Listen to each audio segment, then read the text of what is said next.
রাজধানীর কাফরুলে গার্মেন্টস ব্যবসায়ীর কাছে কোটি টাকা চাঁদা দাবি করে গুলিবর্ষণের ঘটনায় 4 জনকে গ্রেফতার করেছে র্যাব।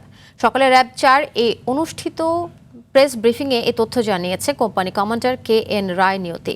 গেল রাতে অভিযান চালিয়ে তাদের গ্রেফতার করা হয়। র্যাব জানায়, চাঁদা দিতে অস্বীকার করলে 3 দিন সময় দিয়ে পায় এবং কানের নিচে গুলি করে, পরবর্তীতে বুকে গুলি করার হুমকি দেয় সন্ত্রাসীরা।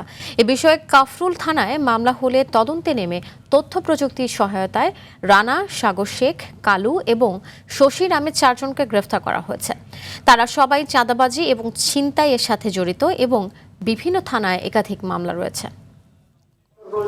এরা মোটামুটি এই ছোটখাটো চাঁদাবাজি, ছিনতাই এদের সাথে জড়িত এবং এদের বিরুদ্ধে এর আগেও বিভিন্ন থানায় আমরা রাজধানীর বিভিন্ন থানায় আমরা মামলা পেয়েছি আমাদের অপরাধ পর্যালোচনা করে, এবং তাদের রাজনৈতিক পরিচয় আমরা আরো যাচাই বাছাই করতেছি।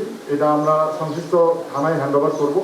থানা আরো যাচাই বাছাই করে আইনগত ব্যবস্থা নেবে।